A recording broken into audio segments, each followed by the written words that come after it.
weeks of the election year have been full of high drama. New parties, new alliances, shock resignations. One resignation that has more than one country talking is that of Mr. Ghaleb Cachalia. Welcome, sir. Nice to be with you again. Under different circumstances. For those of our viewers who have not yet read your letter of resignation, please recap it for us. Well, I made a number of points in my resignation. I laid out chronologically what happened since Hamas made that horrible attack on the 7th of October, and Israel responded, and what my views were, which were plain. I criticized Hamas's attack, but I thought that Israel's response was, to put it mildly, over the top, to kill 30,000 people, majority of whom are women and children, and to continue doing it and flatten an entire country or an entire region is beyond the pale. So I am extremely exercised by this from a human rights point of view, and I made my points about it and said that this is an evolving genocide and it must stop. And the party under the leadership of John Steenhuisen took great exception to this, that A, I had said what I said, and B, that I had flouted a caucus decision which he made to that only the spokesman on international affairs would speak on the subject. I said no. I said very plainly, I didn't hide it, I didn't do it surreptitiously. I said, I will not be silenced. I said, this is a matter of considerable moral and human rights concern. On issues like this of extreme polarization of opinion, like there are on the death penalty, like there would be on the subject of abortion, where you have extreme religious views and extreme feminist views and very strong views, you allow freedom of expression and you allow a free vote, if you like, on it. You don't put a lid on. You don't tell people not to speak.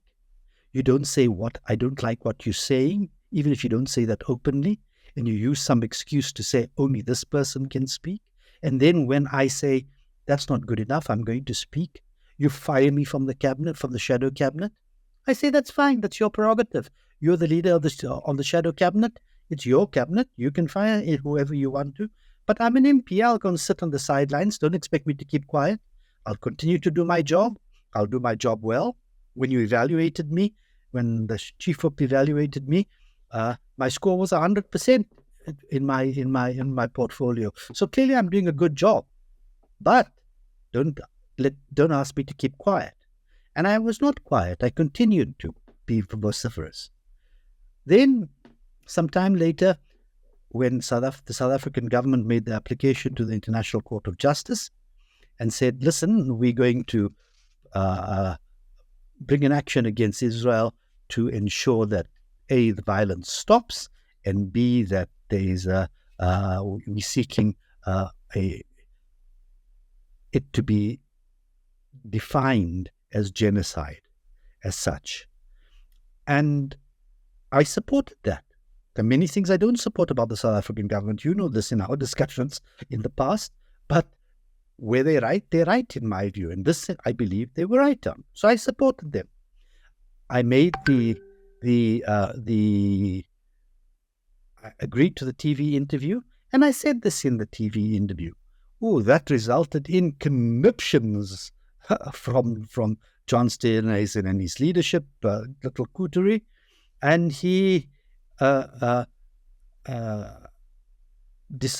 through using Emma Powell, who's the spokesman, sent me the most vituperative letter, which is all in my bundle of documents that I put out there for the public, to say, look, I'm not. She said that she's reporting me for disciplinary proceedings. She's reporting me to be red flagged. That means I can't stand as a candidate for the 2024 elections. None of which is within her purview. They've got that wrong for starters. She can't do those things. But anyway, FedEx, the federal executive, looked at this and said, no, we're not going to do that, because there was opposition. There were people who felt that I'd been harshly treated, and they spoke up for me. And but they decided to issue me with a gagging order, a so-called cease and desist order, which basically says, go and sit in the corner.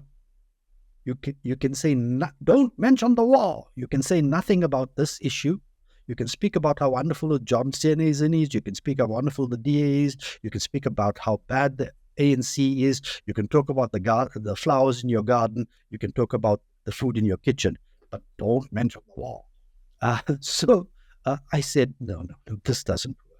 I will not be gagged in this fashion. They also said, you can't tell anybody that we've issued you with this statement, with this cease and desist order. Otherwise, you'll be fired from the party.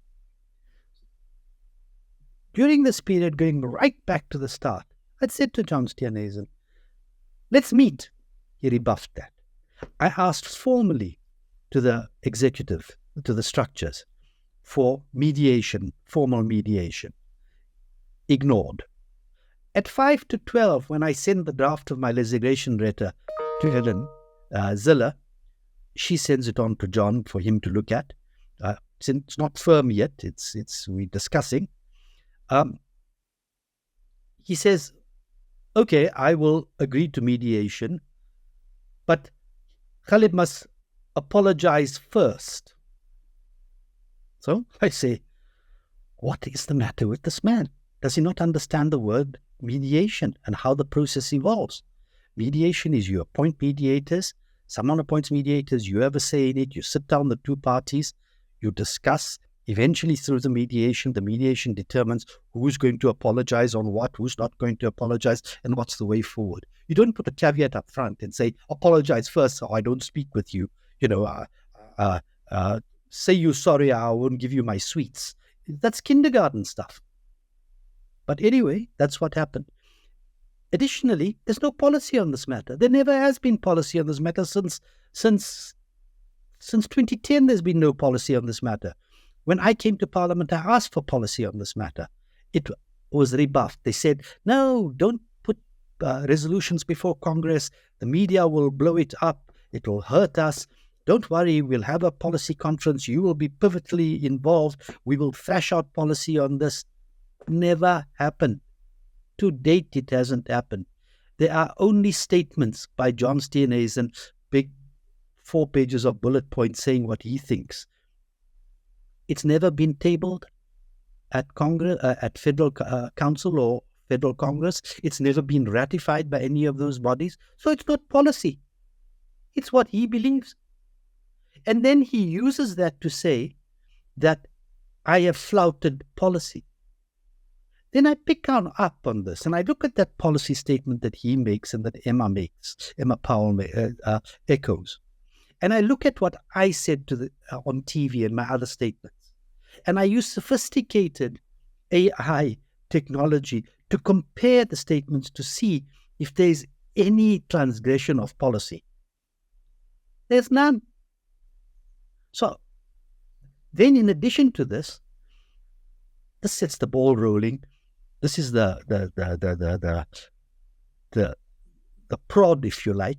And I begin thinking about the authoritarianism that's rooted now under Steenhuisen's leadership in the party. I look at the drift to the right, as happens globally in politics at the moment, sadly. In the so-called Moonshine Pact or whatever it's called, where you get a toenadering with the Afrikaner Bond of all people. That tells you in which direction this is going.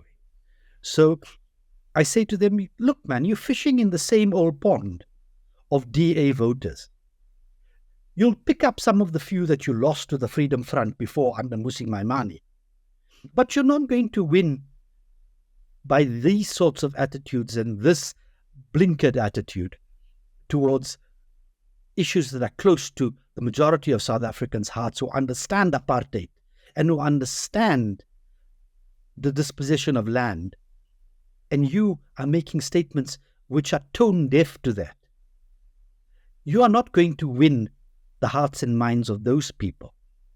And a result is going to be that you will just up your vote by a little, if you're lucky, into the early 20%. That doesn't shift the dial.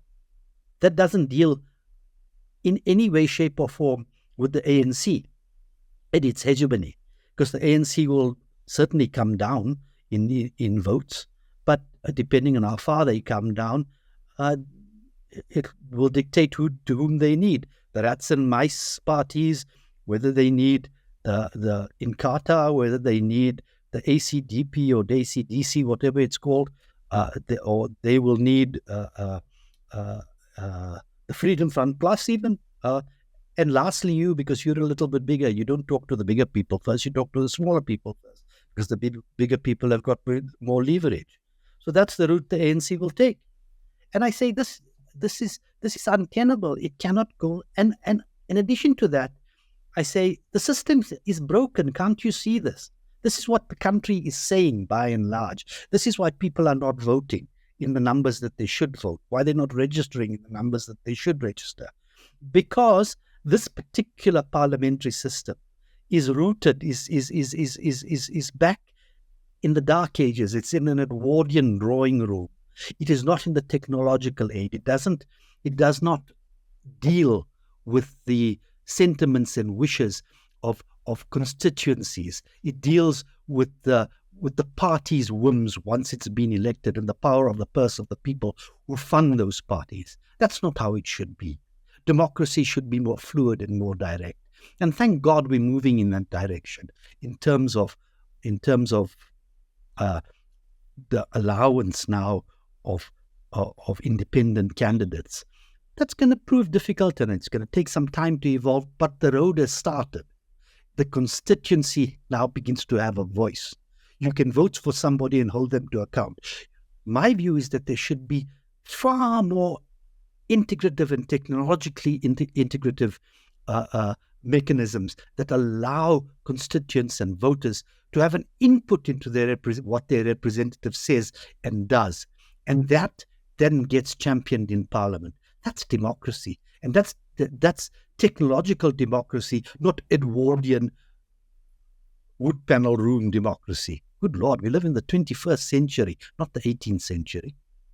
And all of these points, in some way, shape, or form, I've made in my various submissions, and also putting out the documents that are out there. I've also pointed out, as a report picked up today, that they're spending 300,000 rands a month on some American consultancy to advise them in elections and to do PR work for them and lobbying. This woman, Riva Levinson, who they've appointed, Google her. She comes from a past where she whitewashed Sudanese dictators, where she acted for Jonas Savimbi in the old apartheid days. This doesn't sit nicely with me. I'm sorry. So there you have it. Thank you. So what has been the response nationally and internationally to your resignation? Look, there's been lots of interest in it. People have reported on it. People have approached me privately. There's been public discourse on the subject. The DA has been under the spotlight as a result on the issue of Gaza, on the issue of its own internal machinations, and on the issue of John Steenhuisen's leadership. I think that's good. There needs to be a shake-up. And people who say, no, let's not talk about this because we've got enough problems in this country. Let's focus on our own problems. No.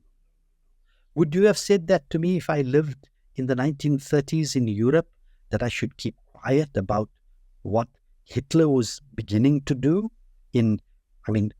Auschwitz was the end of the process. It was the final horrible, disgusting solution. It was genocide. That was genocide. When it started with Kristallnacht, that wasn't genocide, but that was horrendous. But the continuum led to genocide. And as Dietrich Bonhoeffer said, you can't keep quiet on these things because in the end they'll come for you. So That's my answer to people who say, keep quiet. I would imagine that you have many options. Are you in a position yet to share details of your future with us? I'm not in a position to say details because there are no concrete details. I'm of course applying my mind. I'm not going to sit in my garden and plant daisies. I'm going to continue my active involvement. I'm an actively involved person.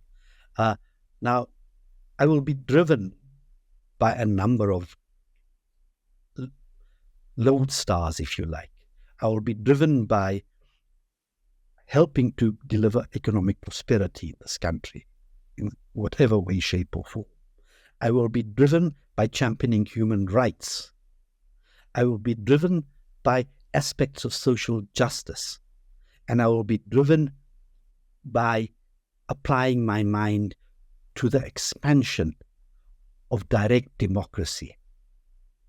Now, those 4 pillars, if you like, will guide what I do, whether it is in active politics in another shape or form, formally active, whether it is in pressure politics from an NGO perspective or some other perspective like that, whether it is from an advisory capacity in consultancy in this particular area, or whether it is in business generation that assists in investment and the building of economic prosperity in this country. Those are the broad categories I'm looking at, and it will settle somewhere in there. Now, sir, as a member of one of South Africa's most iconic struggle families, how do you feel today about the future of our country? Look, we're at a very difficult juncture. We're economically in a very parlous position. I don't have to tell anybody, don't have to quote any statistics, apart from you just look at the statistics in terms of our unemployment rate. Look at the statistics in terms of our youth unemployment rate. It's horrendous. Look at our statistics in terms of our shrinking GDP. Look at the statistics on every single level. Every marker for the economy is not good. Then we don't need to talk about the gemors that Eskom is, the gemors that Transnet is, the gemors that Denel is, the gemors that SAA is and was. And those are not small little entities. Those are behemoths.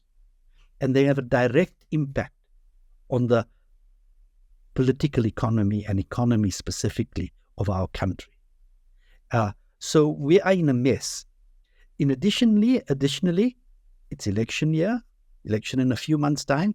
Everybody's out there with the promise that they will promise the world, they'll give you pie in the sky when you die. We know the story. It's the same old story. These things don't wash. There needs to be a fundamental change, and there needs to be a fundamental break. And the seeds are being sown, and that has got to be plowed and moved forward. The beginning has begun. It's a journey now. And I'd like to be part of that. Because we have a wonderful country. We have wonderful people. We have wonderful resources. But we can't continue in this old paradigm that doesn't deliver. And that is held back by the dictates of certain people in certain parties and how they run things, and the power of the purse that gives them the money to do what they want to do, but keeps a direct or indirect control of what they say and what they do. We need transparency. If we carry on like this, I'd like to see every single politician in Parliament wearing a jumpsuit, a white jumpsuit, like the Formula One racing drivers have to have had, and they have little badges here and badges there of different sizes showing who supports them and who gives them this much money. Then we'll know what's going on. Thank you. That was Mr. Ghaleb Cachalia speaking to Biz News following his resignation from the Democratic Alliance. I'm Christine. Thank you, sir,